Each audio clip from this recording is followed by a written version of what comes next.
Protagonist शुरू करता है उस जगह की पुरानी दीवार और घिसे पिटे फर्नीचर के बारे में बात करके। हल्की सी बत्ती जली होती है और छोटे छोटे कीड़े उसके सामने से गुजरते हैं। वो उन इंसेक्ट्स को अपनी तरफ बुलाता है, एक को मार देता है और फिर उसे चाट लेता है, कह कर कि थोड़ा कड़वा लग रहा है, लेकिन ये बेसमेंट ही उसकी पूरी जिंदगी रही है। लिखते हुए वो सोचता है, जब मैं एक दिन यहाँ से निकलने में कामयाब हो जाऊंगा तब ये सब विचार काम आएंगे। ऐसे पत्र लिखने वाले लोग अक्सर अपना नाम लिखकर शुरू करते हैं, मगर उसे तो अपने नाम का भी पता नहीं था। उसका यकीन है कि एक नाम होगा जो उसकी माँ ने दिया होगा, पर जन्म के तुरंत बाद ही उसे अलग कर दिया गया। फिर भी उसके पास एक पुरानी तस्वीर है, एक माँ अपने नन्हे बच्चे को गले लगाए है और हंसी से देख रही है। मुझे यकीन है कि माँ मुझे प्यार करती थी। वो सोचता है कि मेरी माँ मर चुकी है। एक आदमी जो उसके बगल में है, जिसमें एक अजीब सी चश्मे वाली शक्ल है, कहता है। वो दोबारा कहने लगता है कि पर प्रोटोगेनिस्ट गुस्से से मुड़ता है और बोलता है, क्या मतलब है तुम्हारा? वो आदमी जिसका थोड़ा थैला सा थोटा है कहता है कि वो मर गई थी जब तू पैदा हुआ था, पुल से कूद गई थी वो आदमी हंसते रहता है। फिर प्रोटोगेनिस्ट चुपचाप रहता है। ये आदमी, ये हरामी उसका बाप है, वही शख्स जिसने उसे इस नरक में कैद कर दिया। उसका प्लान है कि वो कभी यहाँ से भाग ना सके। ये जगह सिर्फ लंबी लंबी सुरंगों और दरवाजों से भरी है, जिनकी हर एक चाबी उसके बाप की कमर से लटक रही है। बाप उसे कहता है, चिंता मत कर, तू कभी बाहर नहीं जाएगा। फिर एक सवाल पूछता है, याद है तुझे तेरी माँ ने क्यों कूद के अपनी जान दे दी? लड़का चुपचाप रहता है और आदमी एक बिस्किट उठाता है, उसके सामने करता है और कहता है, वो डर गई थी दुनिया से, उस दुनिया से जो बस खत्म होने वाली थी, एक तबाही आने वाली थी। लड़का अपने बाप को घूरता रहता है। बाप कहता है, तू यहाँ इसलिए है क्योंकि तुझे प्यार करता हूँ। मैं नहीं चाहता तू भी अपनी माँ की तरह अपनी जान ले ले। लड़का चीख पड़ता है, बोलता है, झूठ है ये। अगर वाकई कोई तबाही आने वाली थी तो उसने मरना क्यों पसंद किया जीने के बजाय? बाप कहकर मुस्कुराता है, मान न मान तेरी मर्जी, बस इतना जान ले, यह जो तू लिख रहा है ये कभी बाहर नहीं जाएगा। लड़का चिल्लाता है, रोक, पर बाप बिना देखे उसके लेटर को आग लगा देता है। थोड़ी देर बाद लड़का एक कचरे के डब्बे के पास खड़ा होता है, अपनी मुट्ठी कस लेते हुए। ये आदमी, इसका हक नहीं कि इसे बाप कहा जाए। बाप फिर से एक अजीब सी मुस्कुराहट के साथ कहता है, ऐसे मत बोल, जो कुछ भी किया है तेरे भले के लिए किया है। और फिर कहता है, चलो वक्त हो गया है। वो दोनों एक जाने पहचाने रास्ते पर चलने लगते हैं। प्रोटोगेनिस्ट सोचता है, रोज वही रूटीन, वही रात, वही बंद दुनिया, और हम सिर्फ दो ही लोग हैं जो इस जगह में जिंदा हैं। बाप एक ब्लैक बोर्ड पर लिखना शुरू करता है। लड़का सोचता है, वही पुरानी सबक, वही ट्रेनिंग, बस एक छोटी सी चीज है जो मुझे जिंदा रखती है।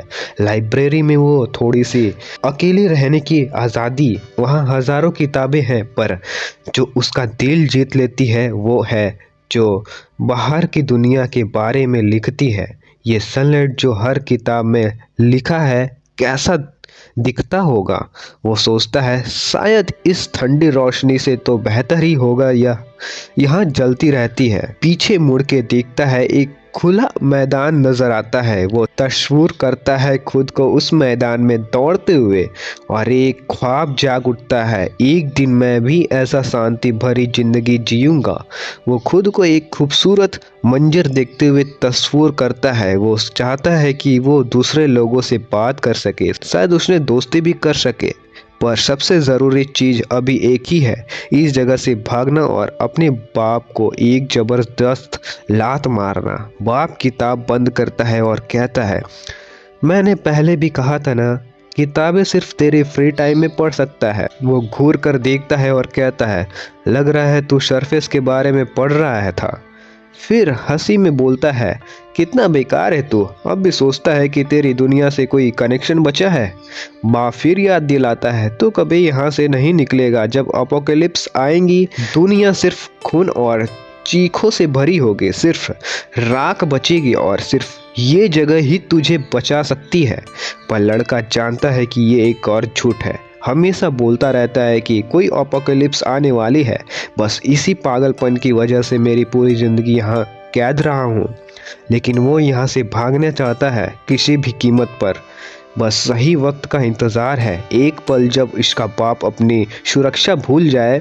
कुछ समय बाद एक दूसरे कमरे में प्रोटोगनिस्ट पुशअप्स कर रहा होता है, पर उसकी सांस फूल रही होती है। बाप कहता है, ये तो एकदम बेकार है, बस इतना सा करने से थक गया। तो अपोकलिप्स सरवाइव करेगा है सिर्फ 10 पुशअप्स, वो भी एक छोटी सी वेट के साथ। रेडिक्यूलियस लड़का थोड़ा और जोर लगाता है, पर उसका हाथ जवाब दे देता है। फिर उसके बाद वो नीचे गिर जाता है करते करते। बाप उसके पास आता है, हाथ आगे बढ़ाता है जैसे मदद करेगा। लड़का एक पल के लिए कंफ्यूज्ड हो जाता है, तुम मदद क्यों कर रहे हो? वो धीरे से पूछता है, पर जैसे ही उसने हाथ बढ़ाया, बाप ने जोर से खींच लिया। 1 सेकंड में उसके पैर पर लात मारी और लड़का घूमकर सीधा शीशे की दीवार से टकरा गया। बाप मुस्कुराता है और कहने लगता है कि कोई भी जो तुझसे मदद का वादा करेगा उस पर कभी भरोसा मत करना। अपोकलिप्स में सबसे खतरनाक चीज इंसान होते हैं, इसीलिए मैं तुझे ट्रेन कर रहा हूँ। लड़का जमीन पर पड़ा होता है, पर उसके दिमाग में एक और चीज चल रही होती है। बाप उसकी तरफ पीट करके कहने लगता है, बस आज का दिन खत्म हुआ, और वही उसका सबसे बड़ा गलती थी। लड़का धीरे से उठता है, एक शीशा का टुकड़ा उसके हाथ में एक ग्लास सर्द आ गया। यही तो वो पल था जिसका इंतजार था। बाप ने अपनी सुरक्षा भूल दी थी, अभी नहीं तो कभी नहीं। वो आगे बढ़ते हैं, धीरे से मुस्कुराता है। प्लान काम कर गया, बस एक बार उसका हाथ बाप को छू जाए, बस एक बार। लेकिन एक फ्लॉ था इस प्लान में, बाप हिला भी नहीं वहाँ से, और वो आदमी ऐसे ही खड़ा रहा जैसे सब कुछ जानता हो। जैसे ही लड़का का हाथ उस तक पहुंचने वाला था, बाप ने तुरंत पलट देखा। लड़का 1 सेकंड के लिए रुक गया, और बस वही 1 सेकंड उसके लिए बहुत महंगा पड़ा। बाप ने तेज घूमकर एक लात मारी, सीधा उसके चेहरे पर। सब कुछ अंधेरा हो गया। जब प्रोटोगनिस्ट होश में आया, वो अपने कमरे में था। जैसे ही उसने कुछ बोलने की कोशिश की, बाप हाथ जोड़कर मुस्कुराया, आखिर तो उठ गया, बढ़िया ट्राई था तेरा। फिर उसके हाथ से शीशा का टुकड़ा उठाया और बोला, पर मैंने पहले ही कहा था ना, वेपन्स का कोई मतलब नहीं है। जो सीख रहा है वो बिना हथियार के काम आने चाहिए, और जो भी इस रूल को तोड़ने की कोशिश करेगा उसकी सजा होगी डबल ट्रेनिंग। बाप ने कमरे का दरवाज़ा बंद कर दिया और कहा, आज आराम कर ले, कल का दिन बहुत मुश्किल होने वाला है तेरे लिए। उसके बाद वो चला गया। लेकिन प्रोटोगनिस्ट जानता था कि एक बात है जो उसका बाप नहीं जानता। जैसे ही लाइट बंद होती है, एक पल के लिए बिजली कट जाती है, और उसी वक्त अगर वो अपनी सुनने की शक्ति पर पूरा ध्यान लगाएगा तो वो आवाज़ें सुन सकता है जो इस बेसमेंट की बाहर की हैं। पहली बार उसने वो सुना जो कभी सुनना नहीं था। दूर तक घूमने वाली चीज़ें, एक शहर की बीचों बीच चिड़ियों की चीख पुकार। इसका मतलब 2 सच सामने आए। जब भी बाप कहता है कि सो जाओ, तब असल में बाहर दिन होता है, दुनिया बिल्कुल शांत है। ये बाप जो अपोकलिप्स की बातें करता रहता है वो सिर्फ एक झूठ है। बस अब वो इस झूठ को और नहीं झेलने वाला। अब वो आज़ाद होके रहेगा और अपनी माँ को ढूंढने जाएगा। हमेशा जब भी उसने अपनी माँ के बारे में सवाल किया, बाप ने बस एक ही जवाब दिया, वो मर चुकी है। पर उसे यकीन है वो जिंदा है। ये आदमी हमेशा झूठ बोलता रहता है। वो लेट जाता है और आंखें बंद करता है। एक दिन मैं यहाँ से भाग जाऊंगा, मैं माँ को ढूंढ लाऊंगा किसी भी कीमत पर। बेसमेंट के अंदर एक लंबी सुरंग में बाप अकेले चल रहा होता है, पागलों की तरह हंसते हुए।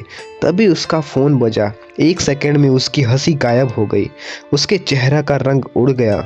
उसने फ़ोन उठाया और धीरे से बोला, मैं कहा था ना, मुझे तब तक कॉल मत करना जब तक कोई इमरजेंसी ना हो। उस तरफ से जो भी जवाब आया, उसने बाप का पूरा चेहरा बदल दिया। वो चुप हो गया और फिर बस एक लाइन बोली, ठीक है, मैं उसे जीने नहीं दूंगा। जैसे ही कॉल काटा, उसके हाथ से फोन नीचे गिर गया और वो घुटने टेक कर रोने लगा। कुछ देर तक वो सिर्फ रोने की आवाज करता रहा और फिर से पागलों की तरह हंसने लगा। प्रोटोगेनिस्ट अभी भी नींद में था, तभी उसकी आंख खुल गई। बेसमेंट के अंदर एक कोने में उसका बाप पागलों की तरह हंसा जा रहा था। एक अजीब सी फीलिंग उसके दिल में आई, कुछ तो गड़बड़ है। उसने धीरे से पूछा, क्या हो रहा है? और तभी उसने महसूस किया उसके हाथ और पैर कुर्सी से बंधे हुए हैं। उसने गुस्से से कहा, तुम क्या कर रहे हो? बंधन खोलो। पर बाप सुन ही नहीं रहा था। उसे समझ आया कि अगर वो यहाँ से छूटा नहीं तो सब खत्म हो जाएगा, उसे भागना ही होगा। उसने धीरे धीरे रस्सी को रगड़ने की कोशिश की और वो धीरे धीरे से टूटने लगी। जो वो रस्सी थी वो अंदर ही अंदर खुश था, लेकिन तभी बाप आगे आया। उसकी शक्ल बदल चुकी थी। उसने धीरे से कहा, रुक जा। प्रोटोगेनिस्ट के दिल में एक अजीब सा डर आया। उसने घूंट भरा और कहा, तो ट्रेनिंग कब स्टार्ट करेंगे? बाप मुस्कुराया, पर उसकी आंखों में एक अजीब सी छाया थी। ट्रेनिंग? कोई ट्रेनिंग नहीं होगी, आज से कुछ भी नहीं होगा। प्रोटोगेनिस्ट एक सेकेंड के लिए हिल गया। क्या मतलब? तुमने कहा था कि मुझे अपोकलिप्स के लिए ट्रेन कर रहे हो? बाप धीरे से बोला, ट्रेनिंग खत्म हो गई है। वो हिला भी नहीं। प्रोटोगेनिस्ट समझ नहीं पा रहा था कि ये आदमी इतना बदल क्यों गया। लेकिन अब सबसे बड़ा सवाल ये था कि अगर वो बंधा है तो वो कैसे लड़ेगा। उसका मन चीख रहा था, क्या मैं माँ से कभी नहीं मिल पाऊंगा? पर अभी भी एक तरीका बचा था। उसने और जोर लगाया, रस्सी और ढीला होने लगी। बाप धीरे से आगे आया, तू क्या कर रहा है? पर प्रोटोगेनिस्ट ने इग्नोर किया। बस और थोड़ा, रस्सी टूटने वाली है। पर तभी बाप ने अपनी आंखों को पटक दिया और हंसने लगा। एकदम से वो मॉन्स्टर की तरह लग रहा था। और तभी एक जोर का झटका उसके चेहरे पर लगी। कुर्सी उलट गई। बाप ने उसे उठाया, हिलना मत। पर प्रोटोगेनिस्ट ने फिर से अपने आप को आज़ाद करने की कोशिश की। एक और लात सीधा उसके सीने पर वो जमीन पर गिर गया। पर अब भी वो रुका नहीं।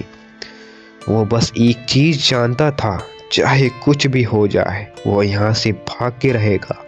उस वक्त उसे समझ ही नहीं आ रहा था कि उसके साथ हो क्या रहा है। शायद अगर उसने अपने बाप की बात मान ली होती और एक नया मौका ढूंढने का इंतज़ार किया होता तो बेहतर होता।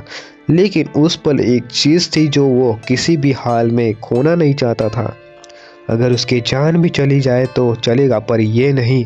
वो नफ़रत जो उसके अंदर भड़क रही थी, वो नफ़रत जो उसके बाप के लिए थी, जो इस नरक में कैद रखता था। कुछ समय बाद उसने अपने हाथ की जंजीरें तोड़ दी।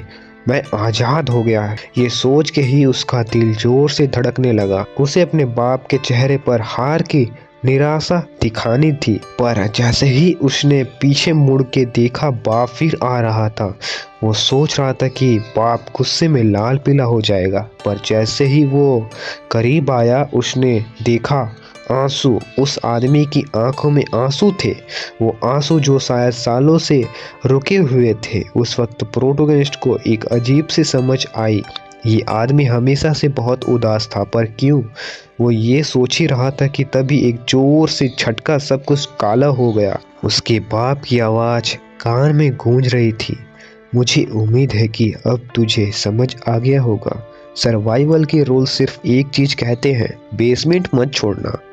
बाप बार बार ये कह रहा था कि ये जगह 126 साल तक सब कुछ बचा के रख सकती है, खाना पानी, डिफेंस मैकेनिज्म, सब कुछ। बाहर जाना मतलब मौत को बुलाना। वो कहता रहा है कि आखिर दिन बिना किसी वार्निंग के आएगा, इसलिए यहाँ से मत जाना। प्रोटोगेनिस्ट की आंखें धीरे से खुली और वो जमीन पे पड़ा था। जैसे ही उसकी होश वापस आई, उसने देखा कि उसका बाप वहाँ नहीं था। यह पहली बार हुआ था जिंदगी भर। अगर एक पल के लिए भी वो उसे नहीं देखता तो बस तब जब वो सोता था। पर अब वो कहीं गायब हो चुका था और तब उसे याद आया बाप को वो आंसू भरा चेहरा कुछ तो होने वाला था। और जैसे ही ये सोच उसके दिमाग में आई, सारी के सारे दरवाजे खुल गए। जिंदगी में पहली बार उसे एक मौका मिला था। उसने एक सेकंड भी वेस्ट नहीं किया। दरवाजे खुलते ही वो भागता चला गया, एक के बाद एक कॉरिडोर पर करता गया।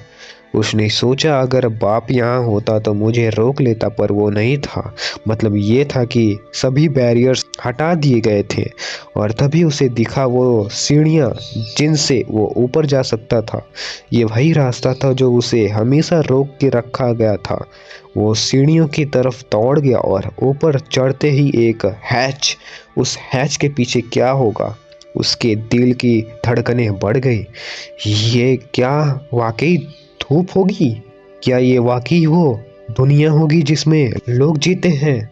उसने हैच को धक्का दिया और जैसे ही हैच खुली, आंखों के सामने सब कुछ चमक उठा। वो एक पल के लिए अंधा हो गया, लेकिन धीरे से जैसे ही उसकी आंख खुली, उसने जो देखा उसने उसके सारे विश्वास हिला दिए। वो एक शहर के बीचों बीच खड़ा था। लोग इधर उधर चल रहे थे, गाड़ियां भाग रही थी, बच्चे हंसते खेलते जा रहे थे, दुनिया जी रही थी। उसका दिमाग सुन्न हो गया। एक पल के लिए उसने सिर्फ एक बात सोची, मैं जीत गया, मैं यहाँ से निकल आया। वो बस वही खड़ा रहा और तभी एक गंजा आदमी आया। ओए, तू सड़क के बीच में क्या कर रहा है? प्रोटोगेनिस्ट ने पलट के उस आदमी को देखा और फिर एक अजीब सी खुशी महसूस की। ये पहली बार था जब उसने किसी इंसान से बात की थी। उसने एक्साइटेड होकर कहा, मैंने किसी इंसान को ढूंढ लिया। आदमी कंफ्यूजन में था, ये लड़का पागल है क्या? पर प्रोटोगेनिस्ट ने सोचा, अभी इस बारे में सोचने का वक्त नहीं है। अगर बाप को पता चल गया कि मैं भाग गया हूँ तो वो मुझे ढूंढ लेगा। मुझे यहाँ से दूर भागना होगा। और वो सीधा दौड़ने लगा, गलियों के बीच से, शहर के अंधेर से दूर, बस दूर। लेकिन इस दौड़ के बीच एक अजीब सी स्माइल उसके चेहरे पर थी। मैं जीत गया, ये पल जिसका मैं हमेशा सपना देखता था, आखिर आज सच हो गया। अभी ज्यादा वक्त नहीं गुजरा था जब वो आज़ाद हुआ था। जिंदगी भर उसने सोचा था कि ये जगह छोड़ना असंभव है, पर फिर एकदम से दरवाजा खुल गए। बिना किसी वजह के वो भाग रहा था, लेकिन अचानक रुक गया। ये दरवाजे खुले कैसे? ये सोच उसे अंदर से काटने लगी। सिस्टम मल फंक्शन नहीं, बिल्कुल नहीं। उसका बाप हर चीज का ध्यान रखता था, वो कभी ऐसी गलती नहीं कर सकता। फिर एक और सोच उसके दिमाग में आई, क्या ये सब जानबूझकर किया गया? पर फिर उसने अपना सर को झटका दिया, नहीं, ये तो मुमकिन ही नहीं। उसका बाप ही तो कहता था कभी भी इस जगह से मत निकलना, वो ये क्यों करेगा? पर उसने एक पल के लिए अपनी सोच रोक दी। उसने आसपास देखा, लोग हंसते हुए बात कर रहे थे, बच्चे स्कूल से लौट रहे थे, एक छोटा लड़का बैलून लेने जा रहा था। उसने देखा उस लड़के की मुस्कुराती हुई फैमिली, उसने देखा बच्चों को मस्त दौड़ते हुए और एक अजीब सुकून महसूस किया। सब कुछ नॉर्मल है। छोटा लड़का किसी से टकरा गया और उसका बैलून हवा में उड़ने लगा। उसने बैलून को ऊपर जाते देखा और तब उसे एक और चीज समझ आई, मेरा बाप झूठ बोलता था, बाहर की दुनिया तो शांत है, ये दुनिया वैसे ही थी जैसे उसने हमेशा सोची थी। बैलून ऊपर और ऊपर जा रही थी, सूरज के पास तक, और फिर एक अजीब सा साया पड़ने लगा।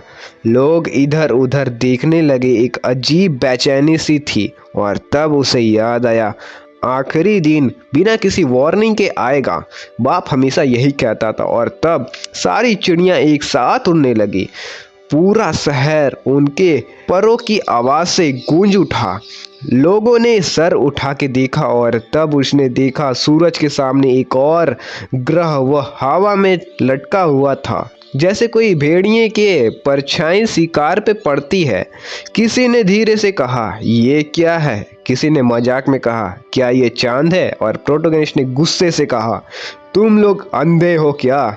ये कोई चांद नहीं है। तभी वहां से कुछ गिरने लगा, जैसे कोई बीमारी धरती पे गिर रही हो। लोग ऊपर देखते रहे, किसी को समझ नहीं आ रहा था। और तभी एक प्राणी दिखाई दिया। प्रोटोगेनिस्ट एक पल के लिए हिला तक नहीं। वो जो भी था अकेले नहीं था, वो लड़कों के साथ आया था। एक अजीब सी खाली मांस, लंबी टेंटिकल जैसे हाथ पैर, सब कुछ एक दूसरे से जुड़ा हुआ और सीधा शहर की तरफ बढ़ रहा था।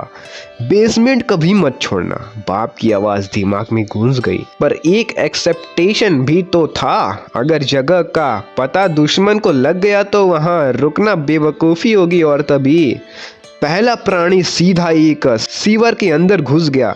सिस्टम एक्टिवेट हो गया, डोर्स क्लोजिंग। पर तब तक बाहर क्रिएचर्स पूरे शहर में फैल चुके थे। शहर के लोग अब तक कंफ्यूज थे, पर एक सेकेंड के अंदर सब कुछ तबाह हो गया। एक सन हेयर बैलून वाला लड़का, एक टेंटिकल ने उसे आसमान में खींच लिया। वो चीख भी नहीं पाया। अगले ही पल उसका सर तोड़ दिया गया। उसके बचे कचे लाश नीचे गिर गए और तभी चीखने गूंजने लगी। भाग दौड़ शुरू हो गई। एक लड़का हेडफोन्स लगा के चलता जा रहा था। उसने ऊपर देखा और एक सेकंड के अंदर एक अजीब मांस उसके ऊपर गिर गया।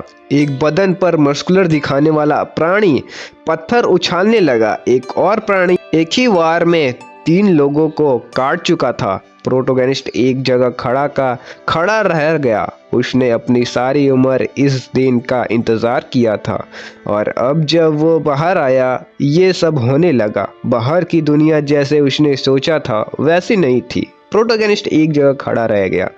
उसे समझ नहीं आ रहा था कि ये सब क्या हो रहा है।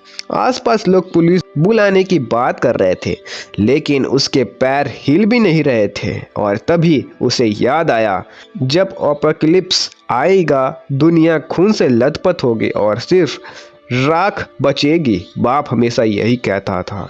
उसने ऊपर देखा और तब उसका सांस रुक गया। एक प्राणी एक इमारत से 3 गुना बड़ा सीधा लोगों को घूर रहा था। फिर उसने एक कदम रखा और शहर का आधा हिस्सा मिट गया एक ही सेकंड में। और तभी असली तबाही शुरू हुई। आसमान से अभी भी क्रिएचर्स गिर रहे थे, एक के बाद एक। प्रोटोगेनिस्ट जमीन पर गिर गया। उसने अपनी पूरी जिंदगी ये दिन झूठ समझकर गुजारी थी, पर अब उसका बाप हमेशा सही था। तभी उसे एक और बात याद आई। माँ मर चुकी है। क्या ये भी सच था? लोग हर तरफ भाग रहे थे, पर किसी के पास बचने का कोई तरीका नहीं था। और तभी किसी ने उसका हाथ पकड़ा। उसने देखा, वो उसका बाप था। वो कुछ पूछने ही वाला था, पर बाप सिर्फ एक ही बात बोला, चुप, बस भाग। तो उसने पीछे देखा। लोग एक एक करके खाए जा रहे थे। वो समझ नहीं पा रहा था कि बाप एक मोड़ पर घूमा और वो उसके पीछे भागता रहा। और मोड़ के उस पार और भी मॉन्स्टर्स थे, लेकिन उसका बाप भागने की बजाय उसे भीड़ के अंदर घुस गया। प्रोटोगेनिस्ट समझ नहीं पा रहा था, बाप भाग क्यों नहीं रहा। ये पागलपन है। पर अब उसे सिर्फ एक चीज करनी थी, बाप के पीछे भागना। एक आधी टूटी ब्रिज के पास पहुंच गए। हर तरफ सिर्फ मौत थी। लोगों को चीखने की आवाज, बचने की कोशिश, पर कोई रास्ता नहीं था। एक आदमी और उसकी बेटी चीख रहे थे, भागो जल्दी, ये सब खत्म हो जाएगा। पर किसी की बात कोई नहीं सुन रहा था। ब्रिज के नीचे मॉन्स्टर्स हर चीज एब्जॉर्व कर रहे थे।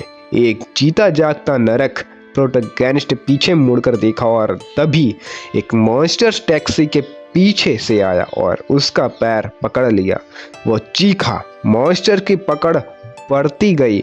उसका पैर चीखने लगा, हड्डियां टूटने लगी। दर्द इतना कि सांस भी नहीं आ रही थी। अगर वो अभी नहीं छूटा तो मर जाएगा। तभी उसके बाप ने एक पत्थर उठाया और मॉन्स्टर्स के सर पर तोड़ दिया। एक ही वार में मॉन्स्टर गिर गया और प्रोटोगेनिस्ट जमीन पर गिर पड़ा। उसने दर्द से चीख मार दी और उसका बाप उसे घूर कर देखने लगा। वो कुछ कहने ही वाला था, पर तभी आसपास सब कुछ हिलने लगा। मॉन्स्टर्स की फौज पास आ रही थी। प्रोटोगेनिस्ट कांपने लगा। वह उठने की कोशिश कर रहा था, पर जैसे वो भागने लगा उसे समझ आया कि वो इनसे तेज नहीं भाग सकता, और तभी उसका पैर फिर से लड़ा और वो गिर गया। उसका बाप उसके पास आया। उसने कांपते हुए कहा, पिताजी भाग जाओ, मैं यहाँ अटक गया हूँ, तुम कम से कम बच सकते हो। और तभी बाप ने अपना पैर घुमाया और पीछे मुड़ गया जैसे वो भागने वाला था। और प्रोटोगेनिस्ट ने अंदर ही अंदर कहा, हाँ ये सही है, वो पहले भी मुझे इग्नोर करता था, अब भी यही करेगा। पर तभी बाप फिर से मुड़ गया और अपना हाथ आगे बढ़ाया। उसने कहा, उठ, जाने का वक्त है। प्रोटोगेनिस्ट हक्का बक्का रह गया। तुम भाग क्यों नहीं रहे? बाप बस एक ही चीज बोला, मैं मरने नहीं वाला, मेरे पास एक प्लान है। प्रोटोगेनिस्ट ने हैरान होकर कहा, क्या तुम्हारे पास इस चीज का भी प्लान है? और उसके अंदर एक अजीब सी डर और उम्मीद के साथ जाग गई। पर तभी उसने देखा उसके बाप का चेहरा बिल्कुल नहीं बदला था। एक सेकंड के लिए वो रुका। उसे याद आया कि बाप जब गलत होता तो उसका चेहरा बदल जाता, पर आज नहीं बदला। मतलब वो सच में एक प्लान था। उसने बाप का हाथ थाम लिया। बाप ने उसे ऊपर खींच लिया और एक ही बात बोली, भाग। वो भागने लगा। पर तभी उसने पूछा, पिताजी क्या आपके पास वाकई एक प्लान है? और तभी उसने महसूस किया पिताजी ने कुछ उसके हाथ में छोड़ दिया था। पिताजी सिर्फ एक ही बात बोला, अभी ये सब सोचने का वक्त नहीं है, ब्रिज पर भाग। और बस वो भागने लगा। वो दौड़ता रहा, लोगों के बीच से निकलता रहा, पर फिर उसने देखा उसकी परछाई कुछ अलग लग रही थी। उसने पीछे मुड़कर देखा और उसका गला सूख गया। नहीं, ये क्या हो गया? ब्रिज का सपोर्ट टूट गया था। पूरा पुल नीचे गिर रहा था। वो एक जगह जमा रह गया। उसके दिमाग में एक ही सवाल था, पिताजी कहाँ गए? क्या ये पिताजी का प्लान था? क्या ये सब हमेशा से तय था? क्या इसलिए बाप उसे बचाने आया था? लेकिन अगर बाप इतना चाहता था कि वो जिंदा रहे तो उसे जिंदगी भर इतना क्यों सताया? वो टूटा हुआ पुल पर गिर गया और सिर्फ एक ही बात बोली, मैं बच गया। पर किस लिए, किस वजह से? ये दुनिया तो खत्म हो चुकी है। उसका सपना, एक शांत जिंदगी, एक खुशहाल जगह, सब कुछ खत्म हो गया। आंखों से आंसू बहने लगी। और तभी बाप सामने आया और उसने चिल्लाकर पूछा, तुमने ये सब क्यों किया? मुझे बचाने की क्या जरूरत थी तुम्हें? बाप कुछ नहीं बोला और उसने गुस्सा में पूछा, अगर मैं जिंदा भी रहा तो किस लिए? इस दुनिया में अब बचा क्या है? तभी उसने एक हाथ अपना कंधे पर महसूस किया। उसका बाप था। और तभी उसे एक और चीज याद आई। उसके हाथ में जो कागज था, वो धीरे से हाथ खोला और जो देखा उसे सांस रुक गई। कागज पर एक बात लिखी थी, तुम्हारी माँ जिंदा है। उसने एक पल के लिए हर चीज भूल गया। और तभी ब्रिज के नीचे से एक मॉन्स्टर चढ़ने लगा। वो होश में आया और सिट, वो भागने ही वाला था, पर पैर अब भी चोट खा चुका था। और जैसे ही वो पिलर का सहारा लेने लगा, मॉन्स्टर्स लड़खड़ा गया और ब्रिज का साइड पोर्शन भी गिर गया। दोनों गिर गए। वो लड़खड़ाते हुए उठने लगा, लेकिन पैर और नहीं संभाल रहा था। और तभी मॉन्स्टर्स उठ गया। उसने देखा कोई बचने का रास्ता नहीं था। क्या सच में यही मेरी मौत है? पर तभी उसने देखा एक रोशनी और फिर उसका दिमाग एकदम ब्लैंक हो गया। उसके अंदर सिर्फ एक ही सवाल गूंज रहा था, अगर माँ जिंदा है तो मुझे ये अब तक क्यों नहीं पता चला? मॉन्स्टर कर्जा पर अब प्रोटोगेनिस्ट बदल चुका था। उसने धीरे से कदम उठाया और बस एक ही बात बोली, मैं जिंदा रहूंगा। वो लड़ना नहीं चाहता था।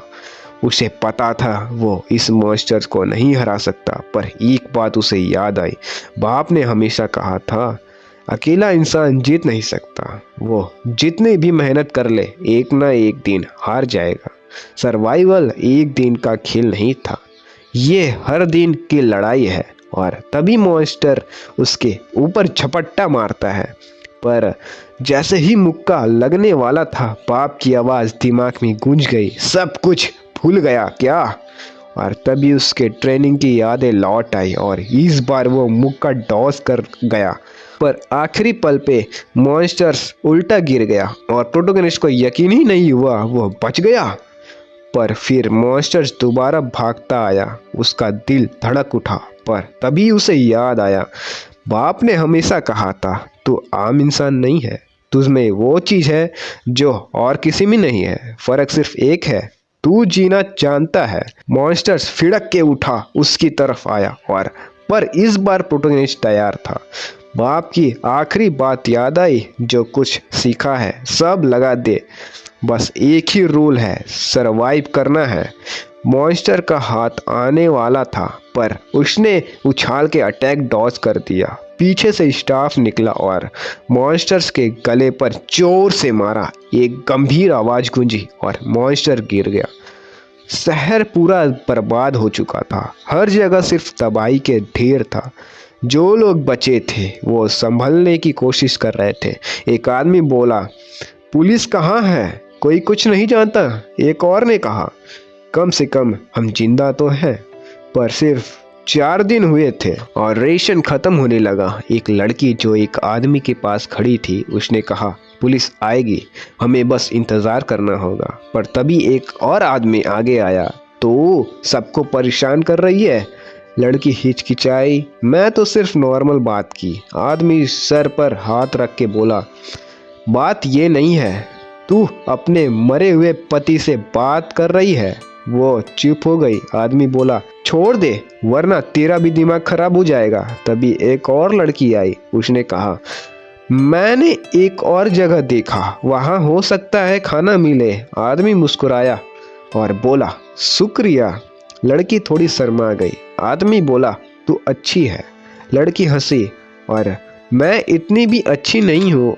आदमी बोला, हम सब बचा लेंगे। वो चुप रही, फिर दूसरे लोगों से बात करने गई। एक रेड हेड लड़की से मिली। उसने पूछा, क्या तुम्हें खाना मिला? रेड हेड एक दूसरे को देखने लगी।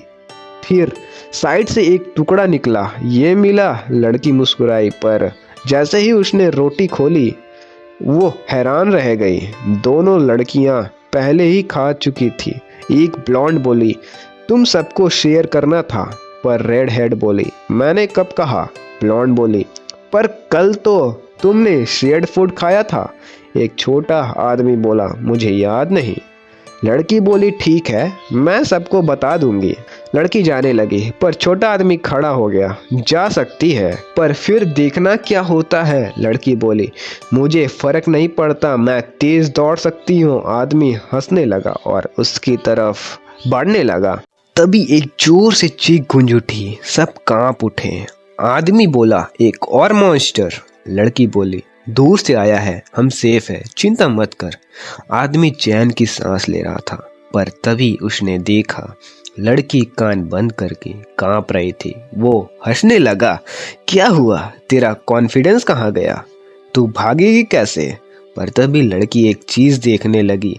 एक कॉर्नर में रोटी का एक टुकड़ा पड़ा था। थोड़ी देर बाद वो पहले वाला लड़का आया। उसने कहा, तुमने कुछ देखा? और तभी लड़की ने अपनी जेब दबाई। उसके अंदर वो रोटी का टुकड़ा था। लड़की बोली, दुख की बात है, पर मुझे कुछ नहीं मिला। लड़का बोला, कोई नहीं, अभी सबसे जरूरी है बस जिंदा रहना, खाना तो बाद में भी ढूंढ सकते हैं। तभी अचानक मॉन्स्टर ने पीछे की दीवार तोड़ दी। लड़की उड़ के एक तरफ जा पड़ी। उसने देखा मॉन्स्टर सीधा उस लड़के के पीछे था। लड़का हाथ उठा के गिड़गिड़ाया, मदद करो, पर लड़की भाग गई। माफ करना, लड़का चीखा। क्यों? लड़की पीछे देखे बिना बोली, मैंने कब कहा था कि मैं अच्छी हूँ। दूसरे कपल ने भी भागना शुरू किया। लड़का बोला, मत देख पीछे, पर सामने जाके एक और लड़की दिख गई। रेड हेड बोली, जब वो लड़की मरेगी तब हम भाग सकेंगे। वो लड़की को बेवकूफ समझ रही थी जो मॉन्स्टर्स का सामना कर रही थी। मॉन्स्टर का हाथ उठा और गिरने वाला था, पर तभी लड़की समझ गई और उछल के बच गई। वो फिसल गई पर किसी तरह दूसरी तरफ पहुंच गई। दूसरे लोग बस उसको दूर जाते देख रहे थे। तब तक मॉन्स्टर वापस पीछे से आने लगा। वो चीखने लगे। कुछ देर बाद लड़की गिर गई। उसने सोचा क्या मैं बच गई? तभी उसने देखा एक लड़का वही सो रहा था। वो उसको जोर से थप्पड़ मारी और बोली, उठो। लड़का जमीन पर गिर गया पर फिर भी सो रहा था। लड़की शौक में थी, ये बंदा जिंदा है या मर गया। पर तभी दूसरी तरफ एक और मॉन्स्टर आने लगा। वो सोचने लगी क्या उसने हमें सुन लिया। मॉन्स्टर धीरे धीरे आगे बढ़ने लगा पर तभी लड़का बिल्कुल एक्सपोज था। लड़की उसे पकड़ के खींच ली। मॉन्स्टर पास से गुजर गया। उसने जिंदा बचा लिया। लड़की रिलैक्स करने लगी पर तभी लड़का उठ गया और उसे घूरने लगा। लड़की पीछे हटी। तू कौन है रे और क्या कर रही है यहाँ पे मेरे पास? लड़का याद करने लगा। बाप ने कहा था किसी पर भरोसा मत करना, अगर इंसानों पर विश्वास किया तो तू मर जाएगा। लड़की बोली, मैंने सिर्फ इसलिए मारा था कि ताकि मॉन्स्टर तुझे ना देखे। पर लड़का सिर्फ एक बात सोच रहा था, अगर बाप सही था तो मुझे लोग से दूर रहना होगा। मैं तुझे कैसे मान लूं? तभी उसका पेट जोर से घुर्राया और वो भूख से गिर गया। उसने 5 दिन से कुछ नहीं खाया पिया था। लड़की बोली, मेरे पास खाने के लिए कुछ नहीं है। लड़का हैरान हुआ, मैंने तो कुछ पूछा भी नहीं था। लड़की बोली, बस तेरे चेहरे से मैं समझ गई, चिंता मत कर। पर तभी उसकी जेब से एक रोटी गिर गई। लड़का उसे घूरने लगा, ये क्या है? लड़की फंबल करने लगी। लड़का बोला, ये खाना है क्या? लड़की बोली, नहीं। लड़का सर हिला के बोला, मुझे लगा मैं गलत था। लड़की बोली, इतना स्टूपिड कौन होता है जो खाने को पहचान नहीं सकता? पर लड़का इंसानों पर भरोसा नहीं करता था। उसने सोचा अगर ये झूठ बोल रही है तो मुझे जबरदस्ती लेनी पड़ेगी। पर तभी लड़की ने आधी रोटी उसकी तरफ बढ़ाई। बस आधी दूंगी। लड़का शौक में था, ये शेयर क्यों कर रही है? अगर उसके पास कम है तो भी क्यों दे रही है? ये वाकई अच्छी है। क्या ये कोई चाल है क्या? लड़की बोली, तुम्हें मुझे 4 बार रिपे करना पड़ेगा। लड़का समझ गया कि लड़की का असली इरादा क्या था। लोग सच में धोखेबाज होते हैं। उसने खाना खाने के बाद खुद को उठाया और बोला, अब मैं चला।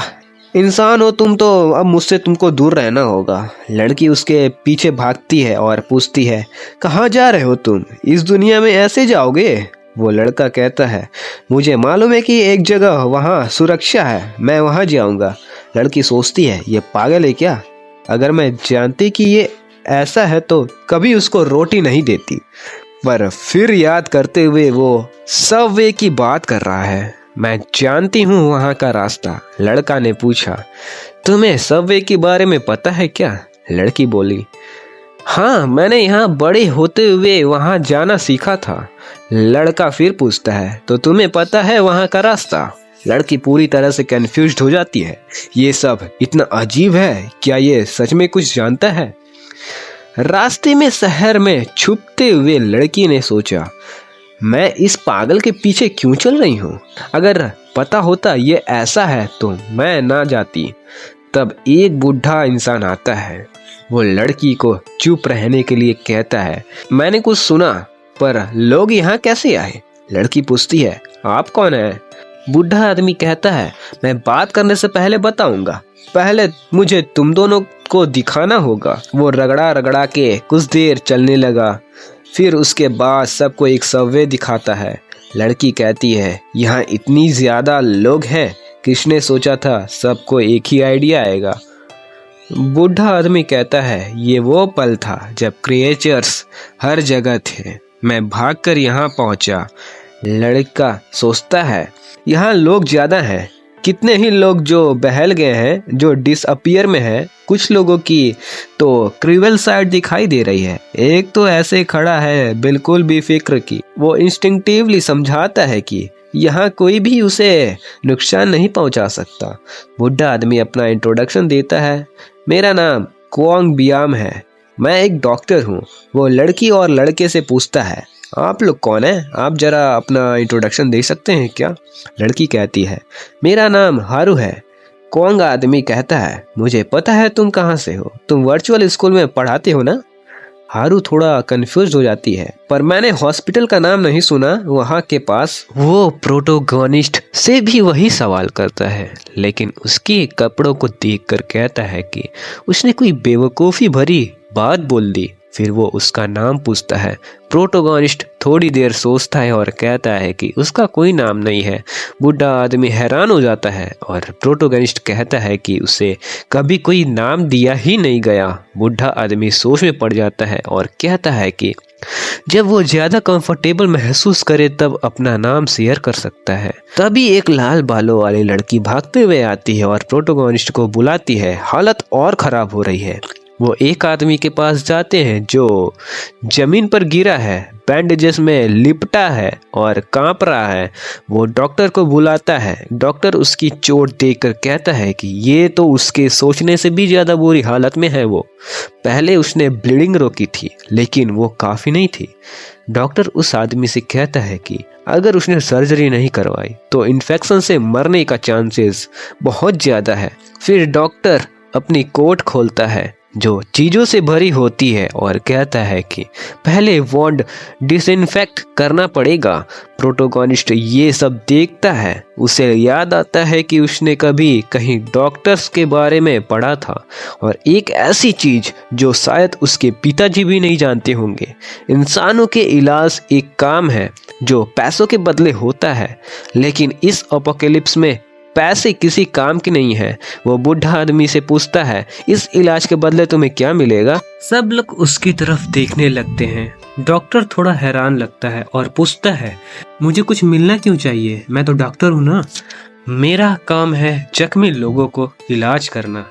वो आदमी डॉक्टर को गले लगा लेता है, शुक्रिया अदा करता है। प्रोटोगोनिस्ट समझ नहीं पाता है कि आदमी बिना किसी फायदे के मदद क्यों कर रहा है। क्या ये डॉक्टर बेवकूफ़ है या फिर इंसान हमेशा ऐसा ही होते हैं? डॉक्टर उस आदमी से कहता है, ध्यान रखना, तेरी चोट और बिगड़ रही है। आदमी उसका शुक्रिया अदा करता है, लेकिन तभी उसे एक अजीब बात महसूस होती है।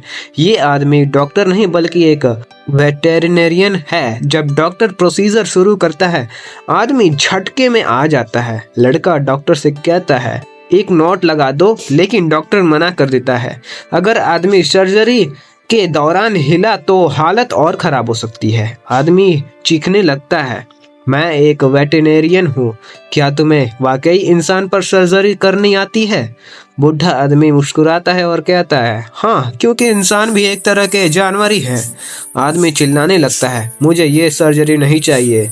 डॉक्टर कहता है, कोई बात नहीं, एनेस्थेटिक्स लाओ। लाल बालों वाली लड़की कहती है, हमारे पास एनेस्थेटिक्स नहीं है। डॉक्टर कहता है, एक मिल गया। फिर एक बड़ा सा ब्लॉक उठाता है और उस आदमी के सर पर जोर से मार देता है। प्रोटोगोनिस्ट बस ये सब देखकर सोचता है, इंसान कितने खतरनाक होते हैं। थोड़ी देर बाद वो एक कोने में बैठा होता है। आखिर मुझे थोड़ी शांति मिली, वो सोचता है। उसे लगता है कि सबसे बेहतर ऑप्शन यही है कि वो यहाँ से निकल जाए। दीवार से टेक लगाकर बैठा वो सोचता है, अब वो क्या करे। उसके पास सिर्फ एक तस्वीर है जो उसके पिता ने दी थी और एक उसमें संदेश थी जो कि लिखा था, तेरी माँ जिंदा है। लेकिन उसके पास कोई रास्ता नहीं है, कोई क्लू नहीं है कि उसे कहाँ जाना चाहिए। जब भी वो तस्वीर देखता है उसे एक अजीब सी फीलिंग होती है। बैकग्राउंड में दिखाने वाले पौधों के शक्ल एलियंस जैसी लगती हैं। जब वो बेसमेंट में था तब भी उसे ये सब अजीब लगा था। उसने कई किताबों में फूलों के बारे में पढ़ा, लेकिन कभी ऐसा कोई फूल नहीं मिला। अगर ये एक खास फूल है जो सिर्फ एक पर्टिकुलर इन्वायरमेंट में उगता है तो शायद वही जगह है जहाँ ये तस्वीर ली गई थी। अगर ऐसा है तो सबसे पहले उसे किसी ऐसे इंसान को ढूंढना होगा जो इस फूल को पहचान सके। तभी एक मक्खी उसके आसपास घूमती है। वो उसे मारकर खा लेता है, फिर कहता है, काफी कड़वा है। दूसरी जगह कुछ लोग एक बॉस के पास जाते हैं और कहते हैं, हमने सबको इकट्ठा कर लिया है। एक स्कारफेस्ट आदमी मुड़ता है और कहता है, तो चलो शुरू करते हैं। बीच में इकट्ठा भीड़ चिंतित सी लग रही थी। और लोग सोच रहे हैं कि उन सबको यहाँ क्यों बुलाया गया है। एक आदमी भीड़ में किसी एक की तरफ इशारा करता है और पूछता है, ये सब क्या है? वो बॉस है, लेकिन वो बिल्कुल भी रिएक्ट नहीं कर रहा। वो पसीना बहाने लगता है और सामने वाला आदमी कांप रहा होता है। बॉस कहता है, मैं इंसान की सोच की गहराइयों तक देख सकता हूँ, हर एक छुपी हुई सोच को ढूंढ सकता हूँ। उस आदमी की आंखों में सिर्फ डर है, पर वो उसे छुपा रहा है, अपने आप को ठग दिखाने की कोशिश कर रहा है। वो चिल्लाता है, मेरे पास मत आना, लेकिन बॉस एक जोर का मुक्का उसके पीठ में मार देता है और कहता है, डर हमेशा सामने आ ही जाता है। लोग घबरा जाते हैं। बॉस उस आदमी के पास जाता है, उसके कॉलर से पकड़ता है, उसका बेताब बेचैन चेहरा देखकर कहता है, यही तो मैं चाहता था, देखने दो अपनी असल रूप जो तेरी रूह में छुपा है। थोड़ी देर बाद वो आदमी गिरता है और बॉस से गुजारिश करता है, बस अब बंद करो। तभी एक लड़की आती है और बॉस को इन्फॉर्म करती है कि सब लोग यहाँ नहीं है। बॉस गुस्से में पूछता है, कौन नहीं आया? लड़की कहती है, एक बुढ़ा आदमी, एक लड़का, एक छोटी सी लड़की और एक जो चोटिल था। बॉस गुस्से से कहता है, मैं सबको इकट्ठा होने का हुक्म दिया था, क्या हुआ? लड़की समझती है कि वो मुहावक जोन का बंदा है, उसे किसी की सुनने की आदत नहीं है। बॉस सर हिलाता है और कहता है, उसे कंट्रोल करना पसंद नहीं, पर अब मुझे वहां जाना ही पड़ेगा। जहां से पहले लड़की पूछती है, इस आदमी का क्या करें? बॉस कहता है, इसे बांध दो और उसे बाहर फेंक दो। लोग मदद के लिए चिल्लाते हैं, लेकिन कोई सुनता नहीं। प्रोटोगेनिस्ट की आंखें खोल जाती है। वो हैरान है, कब सो गया? वो मॉन्स्टर से बचने के लिए हमेशा अलर्ट था, फिर ये कैसे हुआ? उसके सर बहुत तेज दुख रहे थे। जब जमीन पर पैर रखता है तो उसे लगता है कि वो डूब रहा है, ये शायद किसी पेट के अंदर है। तभी कोई उसे खींचता है, अचानक वो जाग जाता है। ये बस एक सपना था, लेकिन बहुत ज्यादा असली लग रहा था। उसके सामने एक भीड़ खड़ी है, लोग पूछ रहे हैं, तू कौन है? बॉस घुसता है, तेरे पास सिर्फ 2 मिनट है सेंट्रल स्टेशन पहुंचने के लिए, वरना तुझे यहाँ से निकाल दिया जाएगा। उसके दोस्त कहते हैं, तू जा ले वरना बड़ा पंगा हो जाएगा। प्रोटोगनिस्ट उठता है। बॉस उसे देखकर थोड़ा डिसअपॉइंटेड लगता है। वो कहता है, मुझे लगा कोई दमदार आदमी छुप रहा होगा, पर ये तो एक बेवकूफ़ी थी। प्रोटोगनिस्ट अपनी गर्दन घुमाता है और पूछता है। कोई लड़का हैरान होकर कहता है, ये पागल है क्या? लेकिन बॉस मुस्कुराता है और कहता है, यही तो मज़ा है। प्रोटोगनिस्ट की तरफ देखने लगता है, दिखा मुझे तेरी असली शक्ल, तेरे अंदर क्या छुपा है। लेकिन बॉस कुछ नहीं देख पाता, वो हैरान है। एक लड़का बॉस से कहता है, क्या हुआ? वो प्रोटोगनिस्ट से कहता है, 2 मिनट का पूरा फ़ायदा उठा ले। पर प्रोटोगनिस्ट बस हंसकर कहता है, मुझे सिर्फ 2 सेकंड चाहिए सबको ख़त्म करने के लिए। लड़का हंस पड़ता है, घुटनों के बल गिर जाता है। भाई ये बच्चा बड़ा मज़ेदार है। फिर एक छुरा निकालता है और कहता है, ये तेरी आखिरी बातें थी क्या? बॉस उस आदमी के कंधे पर हाथ रखता है। प्रोटोगनिस्ट अपनी जेब डालता है, तस्वीर नहीं। वो आदमी हंसकर कहता है, क्या तो इसको ढूंढ रहा है? प्रोटोगनिस्ट गुस्से से कहता है, अगर इस पे एक भी स्क्रैच आया तो तुम मर जाएगा। आदमी डर जाता है। बॉस उसके हाथ से तस्वीर खींच लेता है और कहता है, अगर एक और कदम आगे बढ़ाया तो इससे आधा कर दूंगा। बाद में प्रोटोगनिस्ट जमीन पर पड़ा होता है, लोहे की तरह मारा जा रहा है। एक आदमी कहता है, अब क्या हुआ? तेरी इतनी कॉन्फिडेंस कहाँ गई?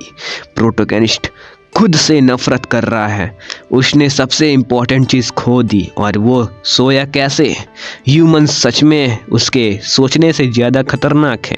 कोई बॉस से पूछता है, इस लड़के को निकाल दोगे? बॉस सर हिलाता है, नहीं। वो कहता है, जब मैं उसकी आंखों में देखा तो कुछ भी नहीं था। उसकी रूह इतनी गहरी है कि मुझे उसका असली रूप ही नहीं दिखा।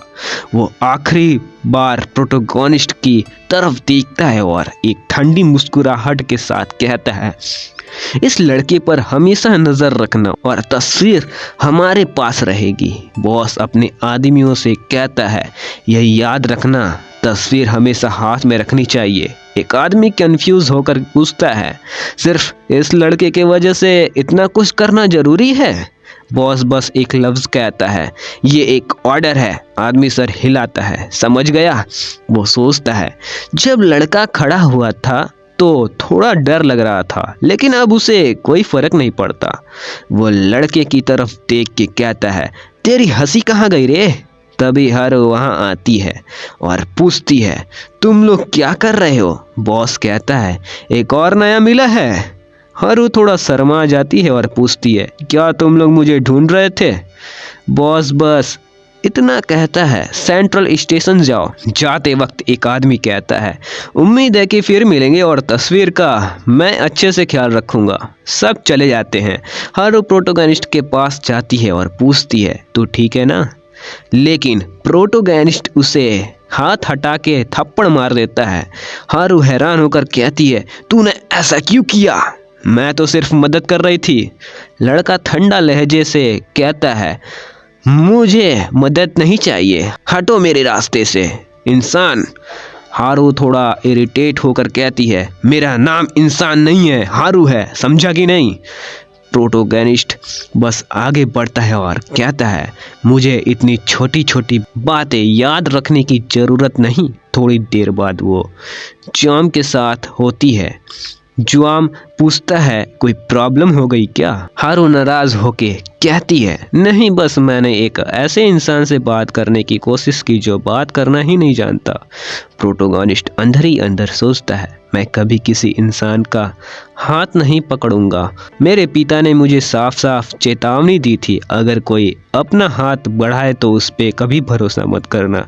ह्यूमंस दुश्मन है, लेकिन उसे पता है तस्वीर अब भी उसी आदमी के पास है, उसके लिए उसे छीनना आसान है। अगर आदमी तस्वीर को तोड़ भी दे तो भी प्रोटोगनिस्ट उसे जोड़ सकता है। बस एक प्रॉब्लम है, उसे तस्वीर को नुकसान नहीं पहुंचाना। ये उसकी बस एक ही यादगार चीज़ है जो बेसमेंट से मिली थी। बॉस सबको देखकर कहता है, सब आ गए हैं, अब शुरू करते हैं। वो अनाउंस करता है, तुम्हारे पास सिर्फ 2 ऑप्शंस हैं, या तो मुझे फॉलो करो या मत करो। जो मुझे फॉलो करेंगे उन्हें एक्सपेल होने की चिंता करने की ज़रूरत नहीं है। वो उस आदमी की तरफ देखता है जो बंधा हुआ है। वो कहता है, इस बंदे ने सबवे में हल्ला मचाया, जो कि एक मंत्र सुरक्षित जगह है, इसलिए इसे एक्सपेल किया गया। मैं किसी को फोर्स नहीं करूंगा, लेकिन जो मुझे फॉलो करेंगे उन्हें ये समझाना होगा, मेरी बात ही अंतिम फैसला होगी। ये सुन के लोग एक दूसरे को देखने लगते हैं। धीरे धीरे काफी लोग बॉस की तरफ बढ़ने लगते हैं। एक बूढ़ा आदमी देखता है कि उसने जिन लोगों की मदद की थी उन्होंने भी उसे छोड़ दिया। वो जानता था इस नई दुनिया में हमेशा स्ट्रांग लोग ही रोल करते हैं। बॉस किसी को फोर्स नहीं कर रहा है, लेकिन जो इंसान एक्सपेल हुआ उसे देखकर सबको सब समझ आ गया। ज़्यादा जीने का सिर्फ एक तरीका है, बॉस का साथ दो। पर बूढ़ा आदमी बस मुस्कुराता है। वो सोचता है, मैंने काफ़ी लंबी ज़िंदगी जी है, तो कभी कभी अनप्रेडिक्टेबल बनना गलत नहीं। उसे पता है कि बॉस के साथ रहकर शायद वो कभी उन पेशेंट्स की मदद नहीं कर पाएगा जो सोच में ज़रूरतमंद है, इसलिए वो यहाँ रुकने का फैसला करता है, चाहे वो अकेला ही क्यों ना हो। तभी एक छोटी लड़की उसके साथ खड़ी हो जाती है। बूढ़ा आदमी उससे पूछता है, क्या तू सच में यहाँ रुकेगी? तुम्हारे लिए ज़्यादा बेहतर होगा अगर तुम वहाँ चले जाओ। पर लड़की एक जगह उंगली से पॉइंट करती है और कहती है, हम अकेले नहीं हैं। उस जगह प्रोटोगनिस्ट खड़ा है, एक बूढ़ा लड़का और एक बेचारी लड़की सो रही है। किसी ने कहा, ये सब पकड़े जाएंगे और उन्हें टॉर्चर किया जाएगा। एक और काले बालों वाली लड़की कहती है, हम ये तो भूख से मर जाएंगे या फिर मॉन्स्टर्स का शिकार बन जाएंगे। वो गुस्से से चीखने लगती है। बूढ़ा आदमी उसे शांति से देखता है। तभी एक छोटी लड़की उसे टकरा जाती है। एक आदमी कहता है, ध्यान से चलो। फिर वो बूढ़ा आदमी से माफ़ी मांगता है। बूढ़ा आदमी मुस्कुराता है और कहता है, कोई बात नहीं, तुम अपने पिता की बात ज़्यादा सुना करो। लेकिन छोटी लड़की गुस्से से कहती है, वो आदमी मेरा पिता नहीं है। जब बूढ़ा आदमी और पास आता है, लड़की उसका सर पकड़ के जोर से मार देती है। वो कहती है, मेरा पिता कहीं और है, वो मुझे ढूंढ रहा है। एक चश्मिश आदमी आगे बढ़कर समझाता है, हाँ ये मेरी बेटी नहीं है, मैं इसे सिर्फ भागते वक्त मिला था। जब तक इसे असली माँ बाप मिल नहीं जाते तब तक मैं इसका गार्जियन हूँ। दूसरी तरफ प्रोटोगनिस्ट एक दरवाजे के पास जाता है, लेकिन गार्ड्स उसे रोक लेते हैं। गार्ड सख्ती से कहता है, बॉस का हुक्म है, जो भी इस रूम में घुसेगा उसको सजा मिलेगी। लेकिन प्रोटोगनिस्ट सिर्फ एक चीज जानना चाहता है, वो कमीना जो मेरी तस्वीर ले गया था वो कहाँ है। लोगों का फूड डिस्ट्रीब्यूशन चल रहा था। जो दूसरी तरफ थे उन्हें सिर्फ उतना ही दिया गया जितना डिसाइड किया गया था।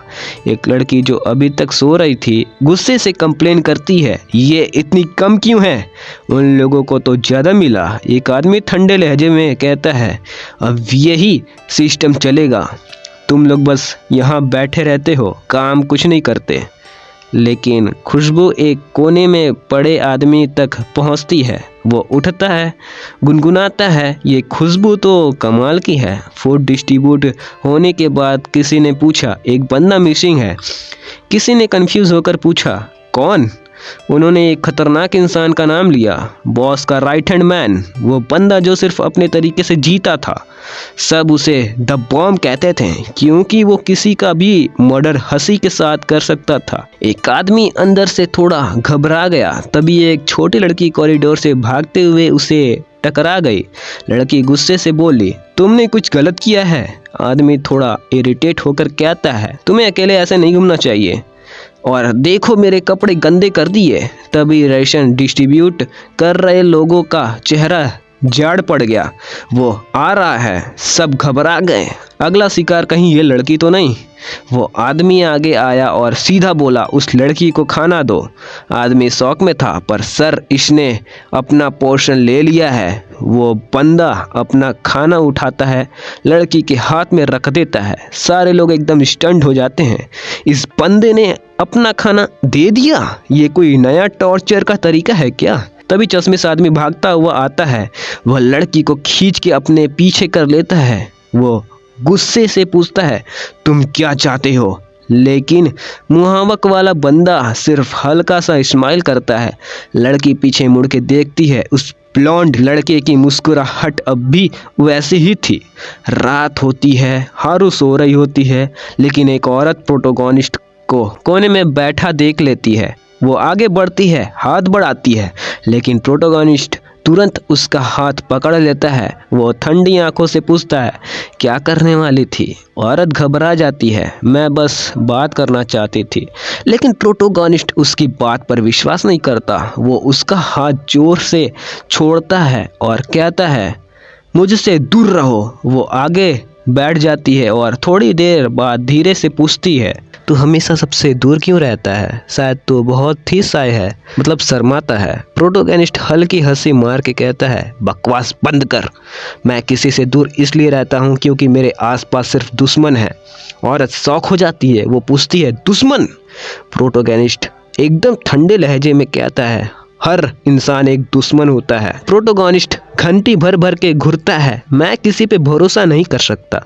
वारेन शांत लहजे में कहती है, मैं तुम्हें नुकसान पहुंचाने का इरादा नहीं रखती। लेकिन प्रोटोगनिस्ट बिना किसी शक के जवाब देता है, मुझे तुम्हारी बात पे यकीन नहीं है, तुम झूठ बोल रही हो सकती हो। वारेन हल्का सा मुस्कुरा के कहती है, ठीक है, मैं बस ये चाहती थी कि तुम हारू से सुलह कर लो। हारू? प्रोटोगनिस्ट आईब्रो उठाता है, वो पीली बालों वाली लड़की, मैं उससे लड़का कब था? वारेन सोल्जर उछालती है, तो क्या तुम उसके करीब जा सकते हो? प्रोटोगनिस्ट तुरंत सख्त हो जाता है, ये दूसरा प्रॉब्लम है, वो एक इंसान है, बाकी सबकी तरह। वारेन साइन करती है, पर वो चुपके चुपके रातों में वो रोता है, तुम्हें शायद दिखाई नहीं देता, पर उसकी आंखों में दुख है। प्रोटोगनिस्ट बिना किसी फीलिंग के बोलता है, दुख सिर्फ कमजोर लोग महसूस करते हैं। अगर दुख महसूस करने का वक्त है तो जिंदा रहने का प्लान बनाने का भी वक्त होना चाहिए। वारेन थोड़ा शांत हो जाती है, तुम कभी किसी अपने को खोकर उदास नहीं हुए। एक लंबी के लिए प्रोटोगनिस्ट रुक जाता है। उसके दिमाग में वो ब्रिज का सीन फ्लैश होता है जहां उसका पिता उसे अलग हो गया था, लेकिन वो अपनी आवाज़ ठंडी रखकर कहता है नहीं, और आगे भी कभी नहीं होगा, क्योंकि मुझे किसी की परवाह नहीं है। वरेन थोड़ा धीरे से कहती है, जो दुख महसूस नहीं कर सकता क्योंकि उसके पास खो देने के लिए कोई नहीं है, उसका मतलब ये होता है कि वो अकेला है। एक पल के लिए प्रोटोगनिस्ट चुप हो जाता है। तभी वॉरेन मुस्कुरा के बोलती है, लेकिन फिक्र मत करो, अगर तुम मर गए तो मुझे दुख होगा। प्रोटोगनिस्ट एकदम ब्लैंक हो जाता है, फिर हल्के से कहता है, तुम उदास नहीं होगी क्योंकि मैं मरूंगा नहीं और मुझे परवाह नहीं अगर तुम मर गई। वॉरेन हल्का सा हंसी लेती है, ठीक है, पर तुम वैसे हो। प्रोटोगनिस्ट अंदर ही अंदर सोचता है, ये लड़की अजीब है। कोने में सोती हुई लड़की बेचैन होकर कहती है, तुम दोनों चुप नहीं रह सकते क्या?